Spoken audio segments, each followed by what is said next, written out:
Kahit nasabihin mo siya isang Kristiyano na, pero kung attitude niya ay mapagsarili siya at hindi marunong umalalay sa iba, sa kaibigatan ng iba, magduda ka na dyan, mga anak.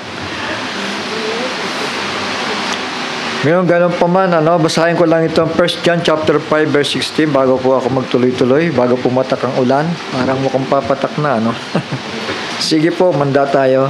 Sabi dito, 1 John chapter 5 verse 16, if any man see his brother sin a sin which is not unto death, he shall ask, and he shall give him life for them that sin not unto death. There is a sin unto death, and I do not say that he shall pray for it. Tayo po'y manalangin, mga anak. Ama namin, banal at makapangyarihan sa lahat, Diyos ni Abraham, ni Isaac at ni Jacob. At sa oras na ito, Panginoon, kami po'y patuloy sa gawain ito at hinihingi ang iyong gaway, patnubay sa bawat isa sa amin, na kami bigyan mo ng mababang loob upang maunawaan po namin ang iyong mga salita, Panginoon. Ang salita mo'y buhay, ang salita mo'y katotohanan, ang salita mo'y makapagliligtas sa bawat isa sa amin, makapaglilinis at makakapagpatawad sa aming mga kasalanan. Panginoon, tulungan mo kami sa araw na ito. Kami po'y nagpapakumbaba at humihingi ng tawad sa lahat ng aming sala. Pangunahan mo po kami sa umagang ito. Kahabagan mo kami at kaawaan, Panginoon. Pagpahayag ka upang maunawaan namin ang salita ng kaligtasan. Salamat po minsan pa sa pangalan ng iyong bugtong na anak na si Yahshua, ang banal ni Israel. Ito po ang aming samot na langin. Amen at amen. Tayo po magsabing amen. Puri ng Panginoon. At ang pag-amen, ibig sabihin ay sumasang-ayon po tayo sa mga kahilingan natin sa Kanya. Shall we say amen? Puri ng Panginoon. So, dire-diretso ko na po, So, meron palang kasalanang hindi ikamamatay at may kasalanang ikamamatay. Shall we say amen? At tagalogin ko, kung makita ng sino man ang kanyang kapatid ay nagkakasala ng kasalanang hindi ikamamatay, ay idilangin niya siya at bigyan siya ng Diyos ng buhay. Naukol sa mga nagkakasala ng hindi ikamamatay. May kasalanang ikamamatay, hindi tungkol dito ang sinasabi ko na idalangin siya. So kapag ang isa palang kasalanan na ikamamatay, ito po'y wala ng pag-asa, Shall we say amen? Kasi ikamamatay nga Ibig sabihin, yung naging kasalanan ng isang tao ay wala lang kapatawaran sa mata ng Panginoon. Shall we say amen? At kung may kasalanang ikamamatay at ikapapahamak ng tao, meron din namang kasalanan na hindi ikamamatay.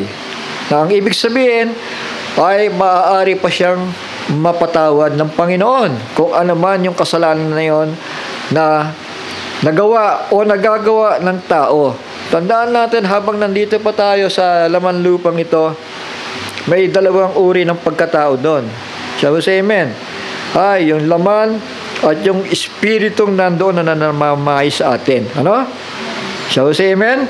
Yung espiritu na yun na tinatakan ng espiritu ng ating Panginoon. Ibig sabihin, kasama natin sa buhay na ito.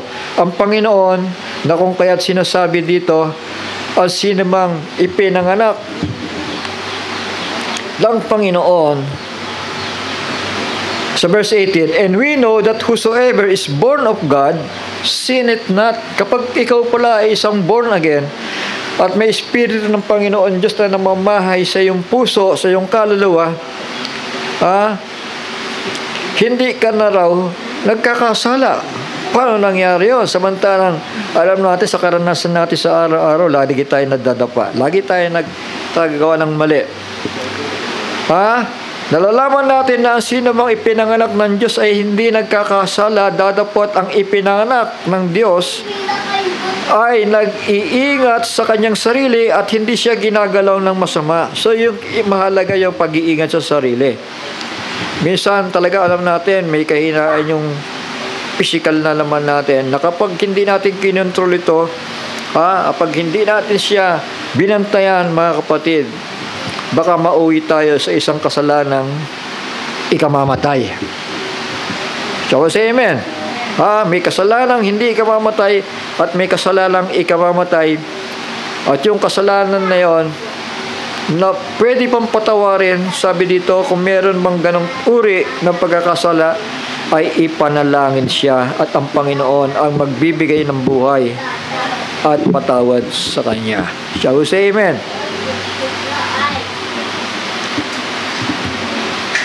So, nandito pa tayo. Tama, lumalakad na may kahinaan. Pero, mayroong kumukontrol doon, yung banal na espiritu sa loob natin, na kinukonsensya kapag may mga nagagawa tayo, hindi natin namamalayan yan. Hindi natin nababantayan ang mga sarili natin. At malalaman lang natin, magsasalita tayo, Panginoon, mali yata yun. Patawarin mo ako, Panginoon. Shall we say amen? So, yun yung kasalanang ikapagpapatawad pa. Tama? Pero kapag yung isang kasalanan na yon na hindi umuugnay sa pananampalataya patungkol sa kautusan ng Panginoon, mahirap na ipanalangin yon. Kumbaga, wala nang solusyon. Shall we say amen? Kundi naghihintay na lang ng kahatulan sa panahon na yan na darating.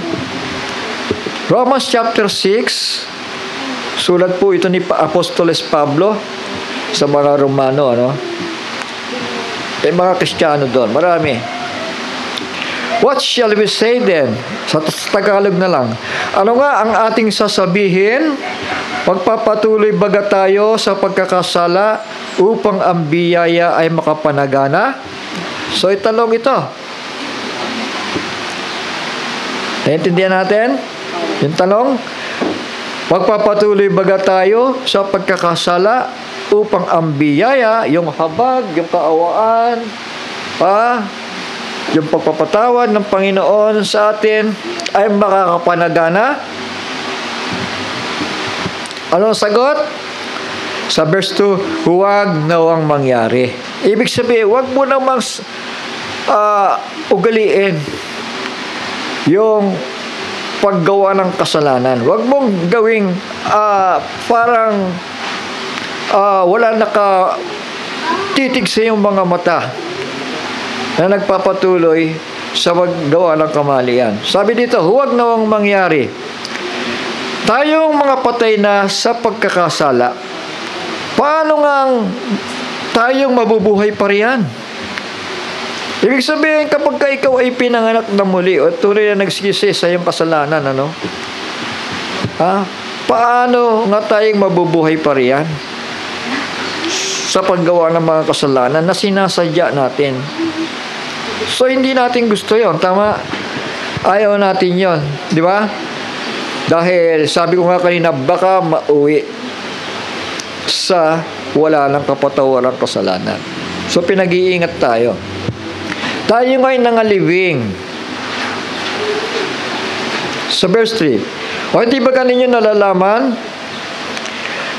na tayong lahat na nabautismuhan kay Kristo Jesus ay nabautismo sa kanyang kamatayan? Shall we say amen? So kayo na nabautismuhan sa pangalan ni Kristo Jesus or Yahushua ang Mesaya, ang banal ni Israel. Kapag kayo'y inilibing ng katulad sa kanyang kamatayan, ibig sabihin, yung luma yung buhay, yung luma yung pagkatao na ilibing na yon. So we say amen? Patay na po yun, yung luma yung pagkatao. At ngayon nabubuhay kayo sa kanyang biyaya. Kaya nga sinasabi doon, sino mang inaanak ng Panginoon ay hindi na nagkakasala. 1 John 5:18, we know that whosoever is born of God sinneth not, but he that is begotten of God keepeth himself. So yun ang importante din, ang mahalaga. Kung tunay na ikaw ay ipinanganak na muli, sabi dito, dadapot ang ipinanganak ng Diyos ay nag-iingat sa kanyang sarili. Na baka magpatuloy Baka hindi niya maagapan yung kanyang sarili at magpatuloy siya sa kasalanan. At hindi siya, sabi dito, ginagalaw ng masama. So, inililigtas ka ay ng Panginoon na magpatuloy ka kung ikaw ay tunay na ipinanganak na muli. So, say amen.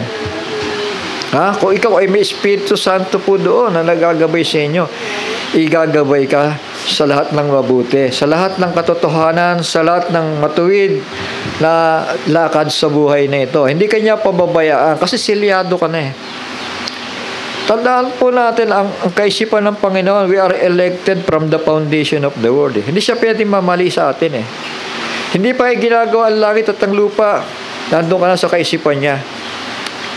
Kaya ang buhay na ito na nilalakaran natin papunta sa pagsisisi para makalapit tayo sa Kanya.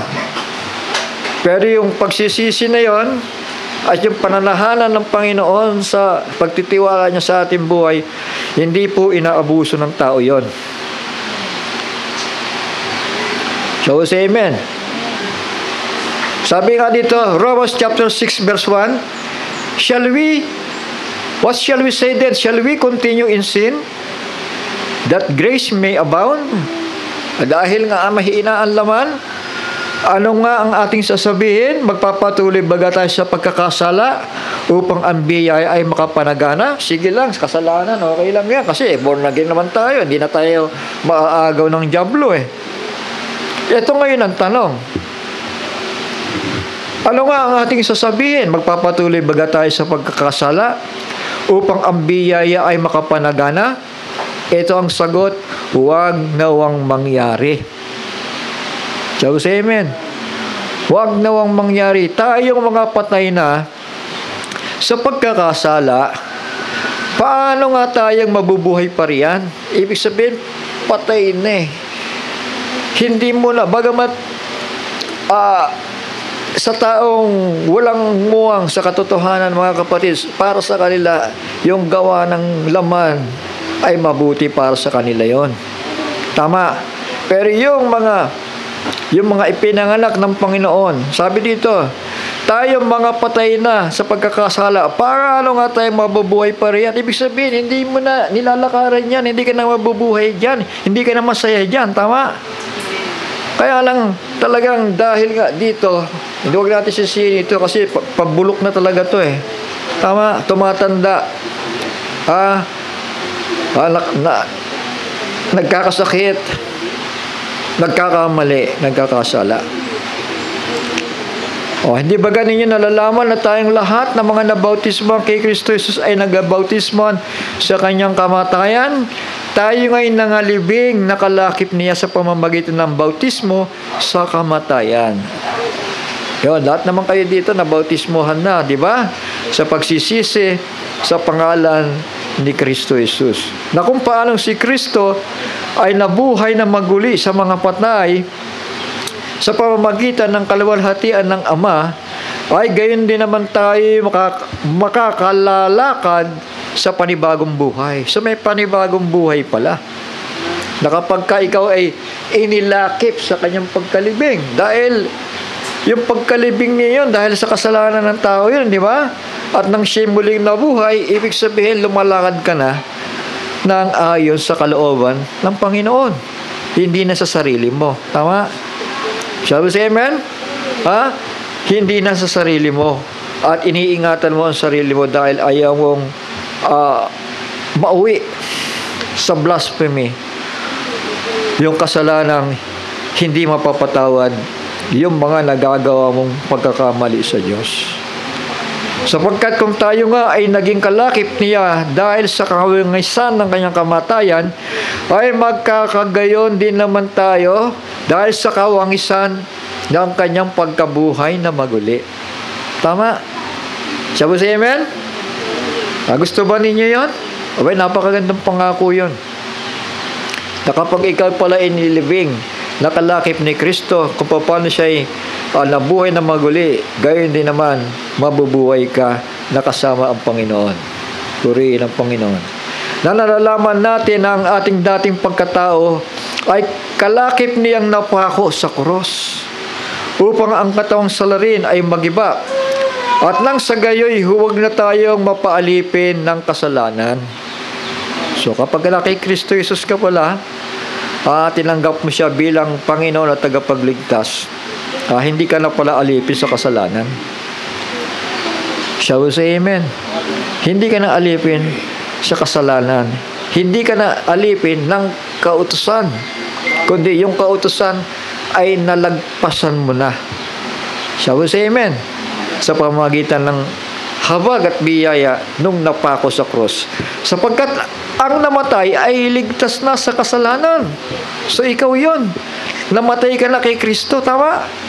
Ligtas ka na sa kasalanan mo. Hindi ka na sisingilin pagdating ng panahon. Dapat, kung tayo'y nangamatay, nakalakip ni Kristo, ay naniniwala tayo na mga bubuhay naman tayong kalakip niya. Purihin ang Panginoon. Na nalalaman natin si Kristo na nabuhay na maguli sa mga patay ay hindi na mamamatay.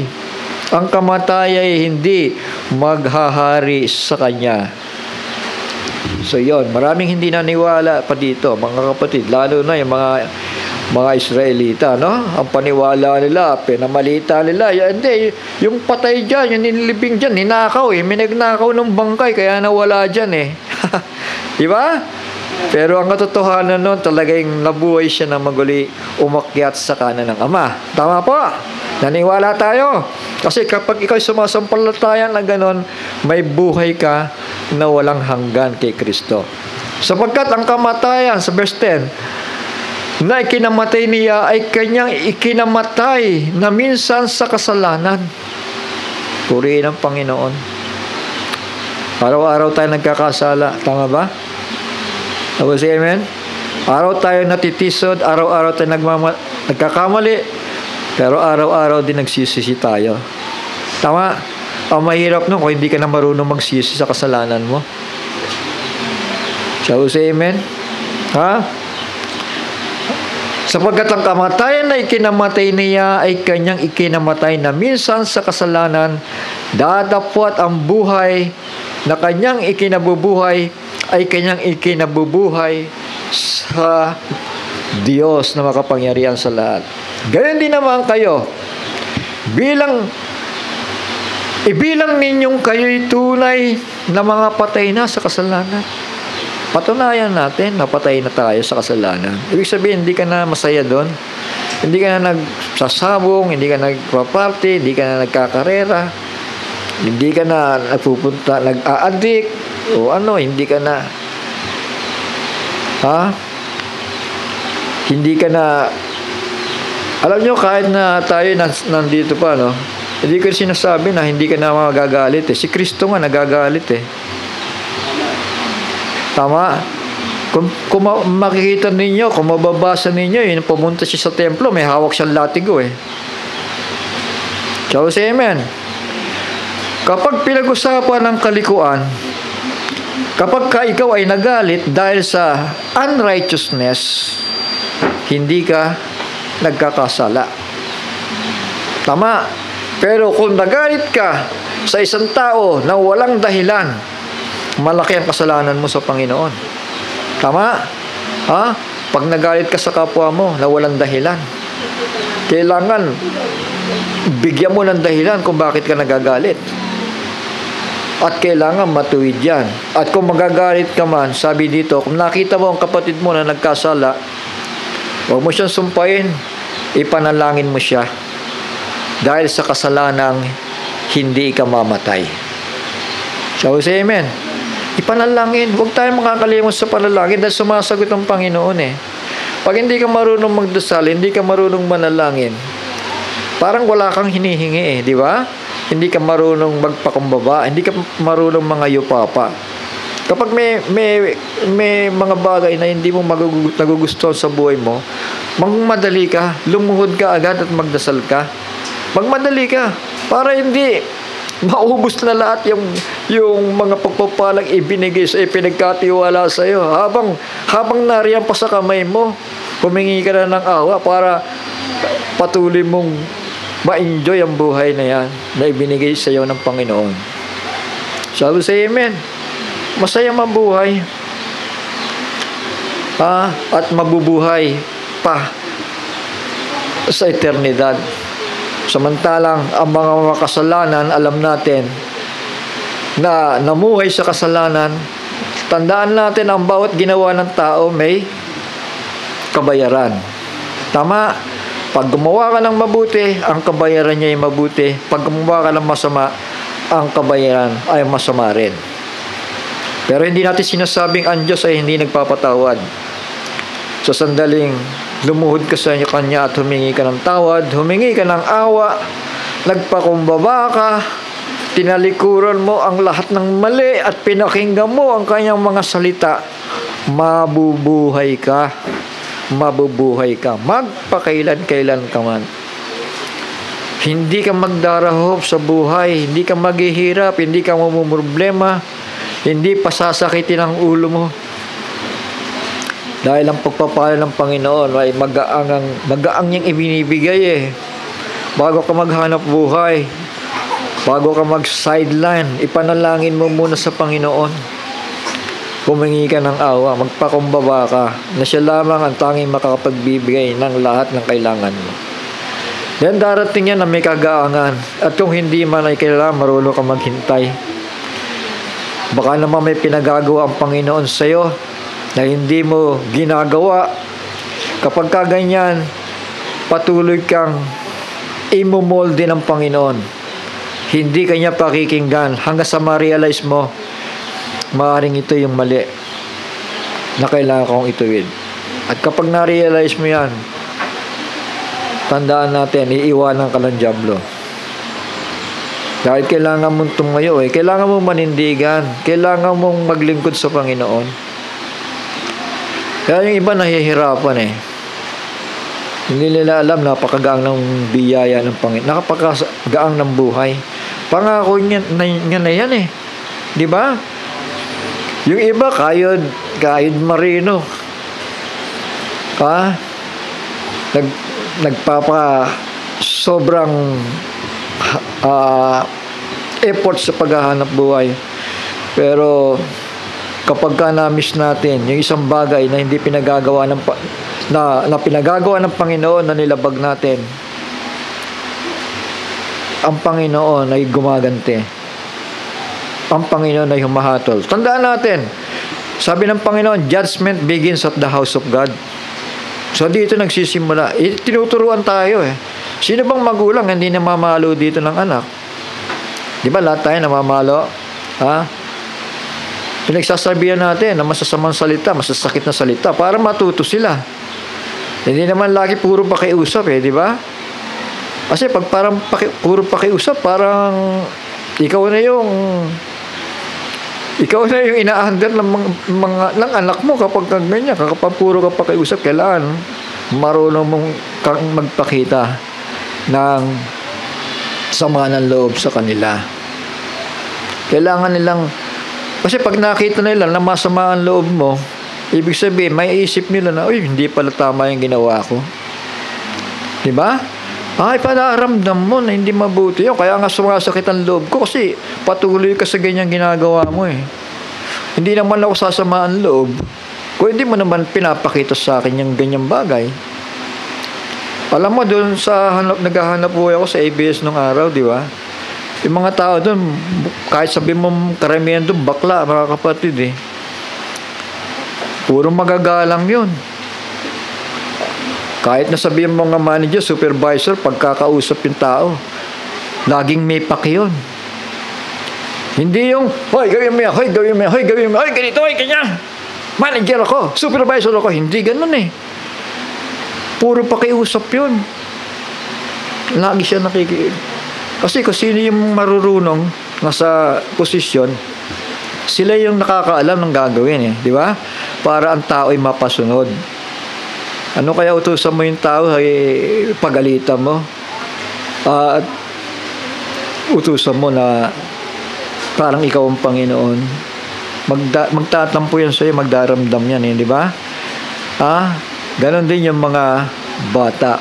Kailangan, kung hindi mo talaga, kung naranasan mo na hindi talaga mangyayari yung gusto mong ganyan, na kaparaanan, daanin mo sa magandang usapan. Tama? Sabi sa amen? Hindi naman lahat lang ang araw, yung bata na yan, malikot, kukuha ka ng pamalong ganyan, hataw-hataw mo. Hindi naman pwede yung ganon, di ba? Sabi sa amen? Kailangan, turuan mo muna. Baka naman yung nakikita sa iyo hindi dapat pamarisan. Kailangan pag-aralan din ng tao yung kanyang buhay. Hindi ko mo tayo tumanda na sa Panginoon wala na tayong mali sa buhay, ano? Shall we say amen? Hindi ko mo tumanda na ang tao ay perfecto na siya. Patuloy at patuloy siya nasa laman at makakagawa ng bagay na hindi niya gusto. Tingnan niyo ito. Babasahin ko lang ng tuloy-tuloy ito, mga anak. Huwag kang maghari ang kasalanan sa inyong katawang may kamatayan upang kayo magsisunod sa kanyang mga pita. Nagagalit na napapagod, nagkakasala. At huwag din naman ninyong ihandog ang inyong sangkap sa kasalanan na pinakakasangkapan ng kalikuan, kundi ihandog ninyo ang inyong sarili sa Diyos na tulad sa nangabuhay sa mga patay, at ang inyong mga sangkap na pinakakasangkapan ng katwiran ng Diyos. Minsan lagi ko naiisip, itong buhay nito, baka ilang beses na ito namatay di ba? Shall we say amen? At talagang, kundi dahil sa Kanya, ay wala na. Tama? Pero dahil binigyan pa tayo ng pagkakataon, sabi ko, wala nang ibang patutunguhan ito, kundi kailangan ibigay ko na sa Panginoon lahat. Shall we say amen? Kailangan ibigay natin. Lalo nakikita na natin, malapit na po, darating na ang Panginoon. Sapagkat ang kasalanan ay hindi makapaghahari sa inyo, sapagkat wala kayo sa ilalim ng kautusan, kundi sa ilalim ng biyaya. Hindi raw kaya tayong pagharian ng kasalanan. Tama? Shall we say amen? Na kahit anong nagawa mong kasalanan, hindi yan mangingibabaw sa buhay mo. Dahil hindi tayo sa ilalim ng kautusan ni Moises, kundi tayo nasa biyaya na ni Kristo. Tama? Na ang Espiritu ni Kristo ay namamahay doon, selyado. Tama? We are sealed with the Spirit of promise. Yung buhay na walang hanggan, nasa iyo na Tama? Ano nga? Mga kakasala baga tayo dahil sa tayo'y wala na sa ilalim ng kautusan, kundi sa ilalim ng biyaya? Tanong yon. Magpapatuloy ba tayo sa kasalanan? Ang sagot dito, huwag nawang mangyari. Di ba? Huwag nawang mangyari. Huwag nating ugaliin yung pagkakasala bagamat dumarating sa buhay ng tao yon. Mabibigla ka na ng gano'n. Minsan magagalit ka, di ba? Hindi mo inaasahan yun kahit natutulog ka. Tama ba? Amen. Huwag namang mangyari na ugaliin natin yung pagkakasala. Kailangan natin ng pagbabagong buhay. Kahit paunti-unti. Di ba, Sister Ruth? From glory to glory. Unti-unti nagbabago tayo. Unti-unti yun, hindi yung bigla. Kung mayroong mga bagay hindi mo pa kaya sa buhay mo, pag-aralan mo. Kailangan lagi mong pinag-aaralan. Sinusuri mo yung sarili mo. Ano pa ba ang kulang? Ano pa ba ang mali? Ano pa ba kailangang ilakad? Alam niyo ako, manggagawa ako ng Diyos. Huwag kayo masasaktan sa mga sinasabi ko. Kasi kung hindi ako manggagawa ng Panginoon, ipagdarasal ko na lang kayo Pero kailangan ko magpaalala di ba? Kailangan ko magsaway. At kapag nagsasaway ako, huwag kayong magdaramdam. Pagkatapos, hindi na kayo dadalo. Shall we say amen? Dahil kapag inugali nyo yan, magkakasala kayo. Dahil nagtatanim kayo ng galit, samantalang ang nagsasalita ay nangungusap sa pamamagitan lamang ng salita ng Panginoon. Shall we say amen? Ang pag-ibig daw nagsasaway. Tama. Open rebuke is better than secret love. Kahit sabihin mo, mahal kita, hindi mo naman natulungan yung tao para magbagong buhay Tama. Pero kung tinulungan mo ang tao para magbagong buhay, yan ang totoong pag-ibig. Pag tinuruan mo ang tao para tumuwid sa buhay niya, yan ang totoong pag-ibig. Tama ba? Amen. Verse 16. Yun ang tanong. Magpapatuloy ba tayo sa kasalanan? Huwag nawang mangyari. Shall we say amen? Huwag natin paintulot yun. Hindi ba ninyo nalalaman na kung kanino ninyo inihahandog ang inyong mga sarili na pinakaalipin upang tumalima ay kayo mga alipin na iyong inyong tinatalima? Ganyan ang tao Laging nakatuon yung isipan niya sa mga material na bagay Kapag ka ganon, alipin ka ng material. Shall we say amen? At kapag alipin ka ng material, nandyan na. The love of money is the root of all evil. Papasok na ang kasalanan dyan. Tama. Makakalimutan mo na ang mga spiritual na bagay dahil sa mga material na yan.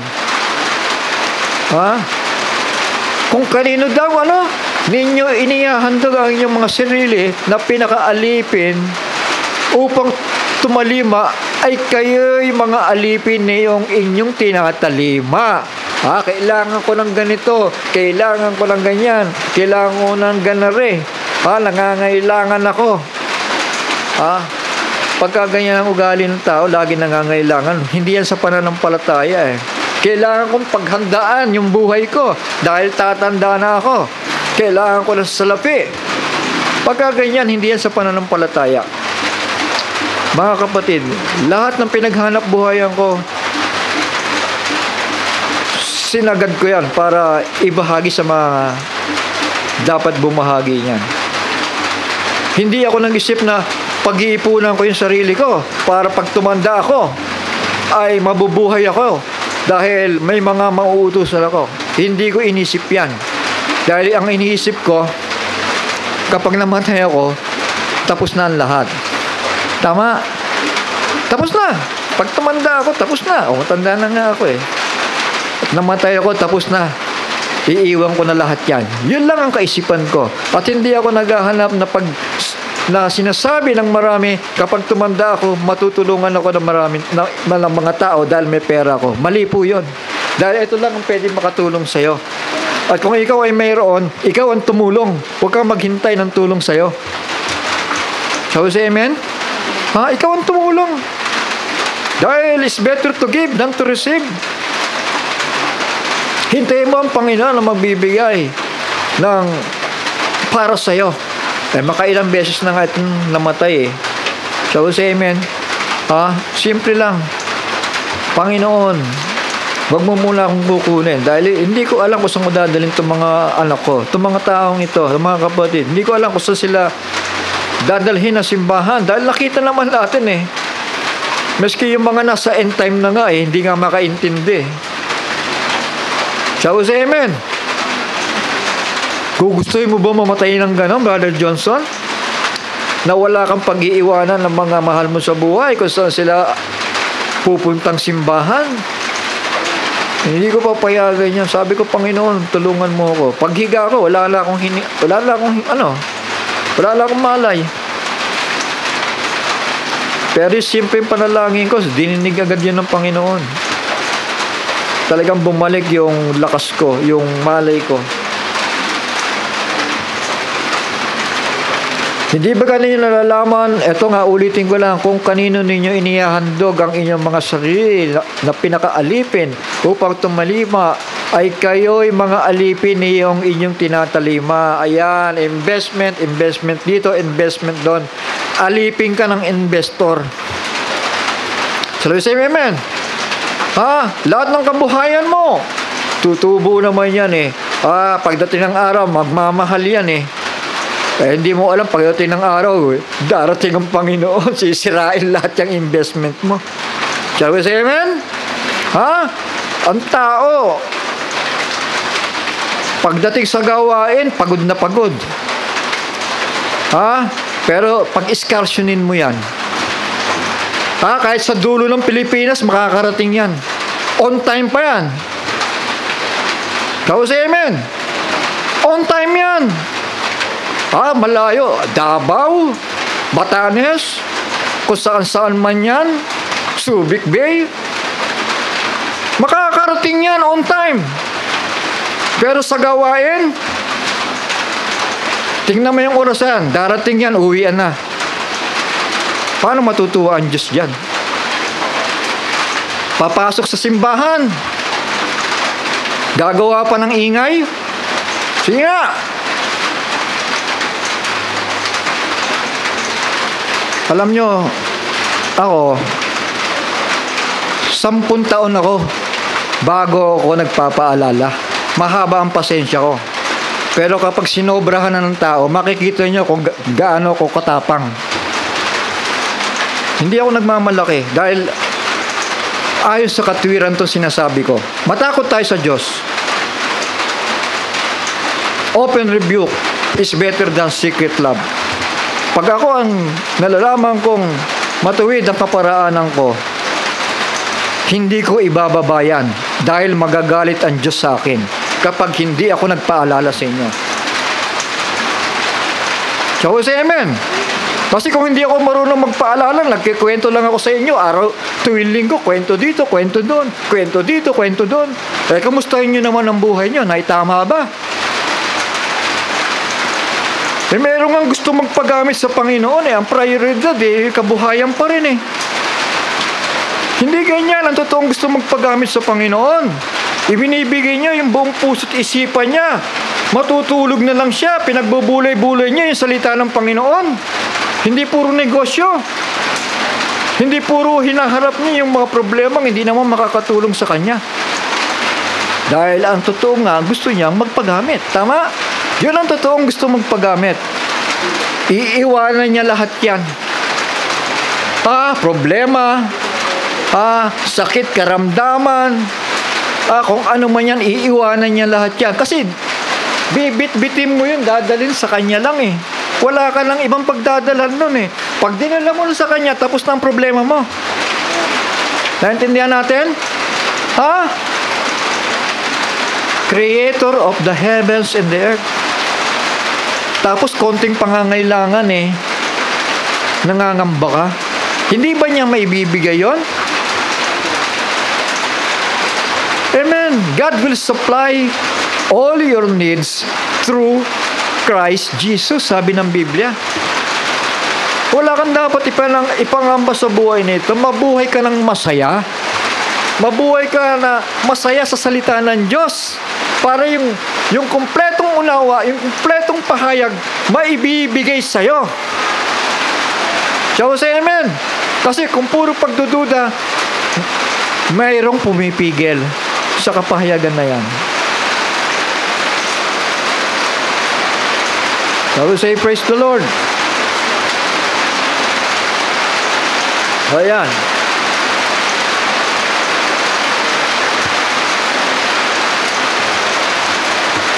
Ibigay lang natin sa Panginoon yan.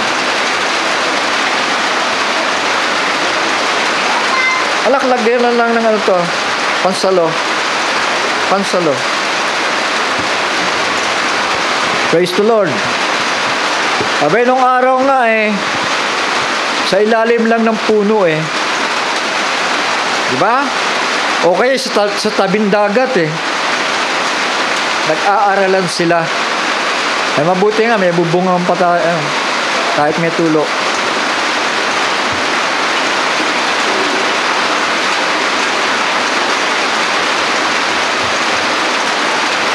Tuloy natin. Lagyan na ng ano dito, balde. Verse 17, dadapwat salamat sa Diyos na bagamat kayo'y naging mga alipin ng kasalanan, lahat tayo kayo'y naging mga matalimahin sa puso. Doon sa uri ng aral na ipinagbigyan sa inyo. Amen ba tayo? Naging matalimahin ba tayo? Naging masunurin ba tayo? Minsan. Pero kapag minsan, kailangan madalas ka ring humihingi ng awa para kaawaan ka. Dapat salamat sa Diyos na bagaman kayo'y naging mga alipin ng kasalanan, kayo'y naging mga matalimahin sa puso doon sa uri ng aral na pinagbigyan sa inyo. Ibig sabihin, yung aral na yan ni Kristo na dapat nating panampalatayanan at sikapin na ganapin, mga anak.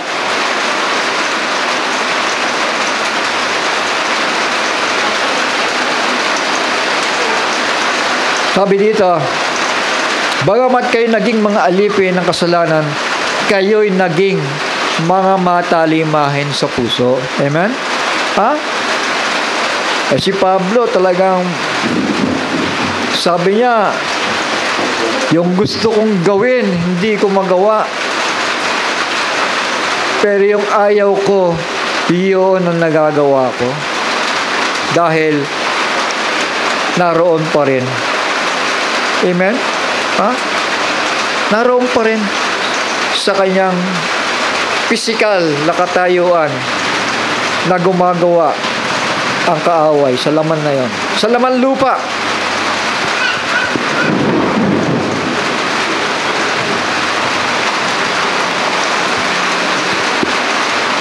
Sa verse 18, at yamang pinalaya kayo sa kasalanan, ay naging mga alipin kayo ng katuwiran. Ayun, mga anak. Kailangan alam natin ang katuwiran. Huwag nating pamihasain ang sarili natin. Na, nasa ilalim nga ako ng biyaya. At ako'y ligtas na sa kamay ng Panginoon. Ang tanong nga kasi ganito magpapatuloy baga tayo sa kasalanan o sa paggawa ng kasalanan upang managana ang biyaya? Ang sagot ni Pablo, huwag nawang mangyayari. Huwag nawang mangyayari. Ibig sabihin, pagsikapin mong ituwid yung sarili mo. Pagsikapin mong magbagong buhay. Sikapin mong bigyan ng kaluguran yung nagbigay buhay sa'yo. Yung nagmalasakit sa'yo. Sabi sa amen. At hindi lang yung magulang mo, kundi yung nagbigay ng buhay sa'yo doon sa kalangitan. Tama? Nandoon. May-ari ng ating buhay. Verse 19. Nagsasalita ako ayon sa kaugalian ng mga tao dahil sa karupukan ng inyong laman. Sapagkat kung paanong inyong inihandog ang inyong mga sangkap ng katawan na pinakaalipin ng karumihan at ng lalo't lalong kasamaan, gayon din naman ihandog ninyo ang inyong mga sangkap na pinakaalipin ng katwiran sa ikababanal. Shall we say amen? Naintindihan niyo ako?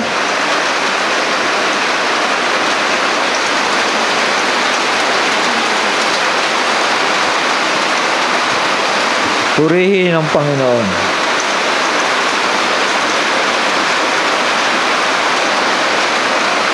Magpaalipin daw tayo. Hindi isa lamang ito, kundi ayon sa katwiran ni Kristo.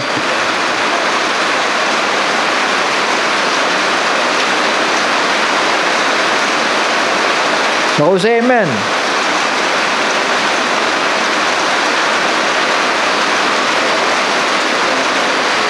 Nagkakarinigan pa ba tayo? Tutuloy ko. Verse 20, sapagkat nang kayo ay mga alipin ng kasalanan, kayo'y laya tungkol sa katuwiran. Yan, praise the Lord.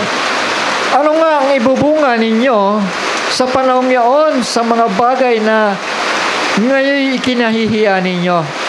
Ayun, kasalanan pala nakakahiya, no? Tama? Shall we say amen? Yung kasalanan pala ay nakakahiya. Di ba? Pag nakagawa tayo ng kasalanan, nahihiya tayo sa sarili natin eh. Nahihiya tayo sa Panginoon. Sapagkat ang wakas ng mga bagay na iyon ay kamatayan. Amen. Datapot ngayong mga laya na kayo sa kasalanan at naging mga alipin ng Diyos, kayo ay mayroong inyong bunga sa ikababanal. Dapat may bunga. Dapat may ipinapakita. Dapat may resulta. Shall we say amen? Dahil ang puno na hindi namumunga ay pinuputol at ilalagay sa gatungan. Shall we say amen? Kayo ay mayroong inyong bunga sa ikababanal at ang wakas ay ang buhay na walang hanggan. Sapagkat ang kabayaran ng kasalanan ay kamatayan, datapwat ang kaloob na walang bayad ng Diyos ay buhay na walang hanggan kay Kristo Jesus na Panginoon natin.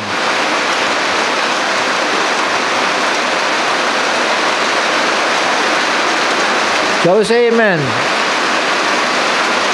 Shall we say praise the Lord? Salamat sa Panginoon. At naintindihan natin.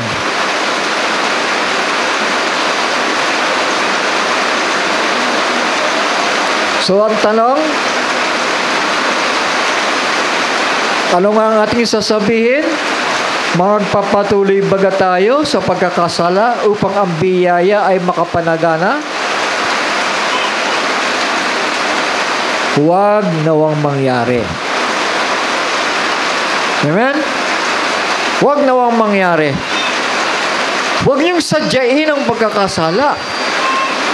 Tama.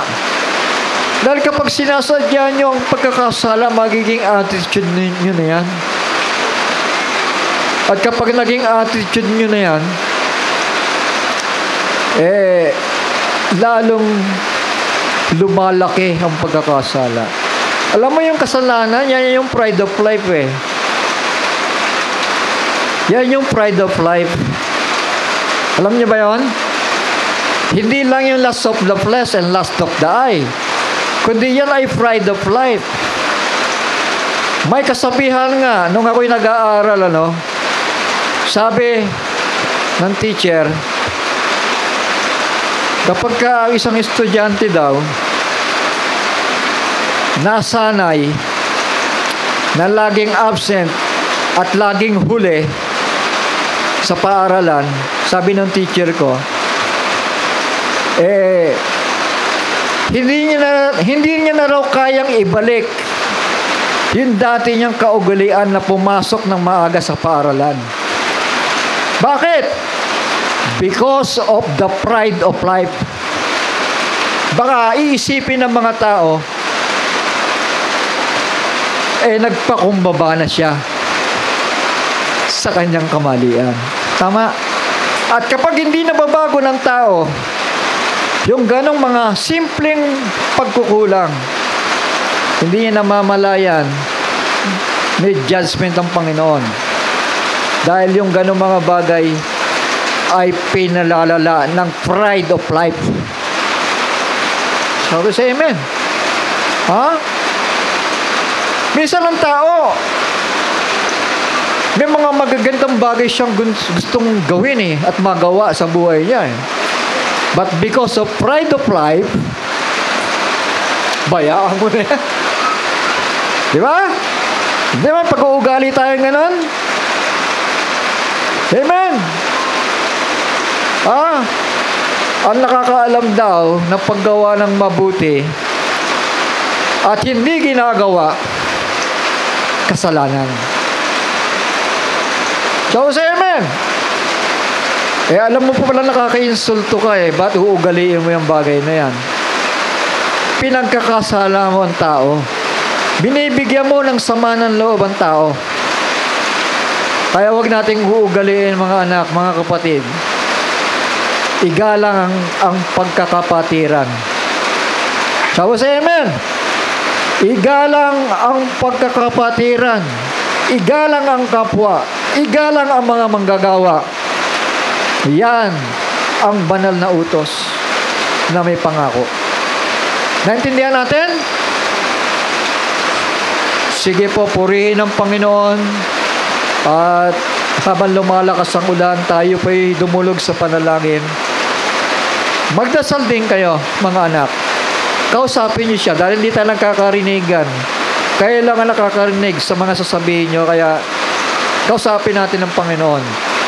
Humingi tayo ng awa na ibaba ang ating mga puso sa harapan niya.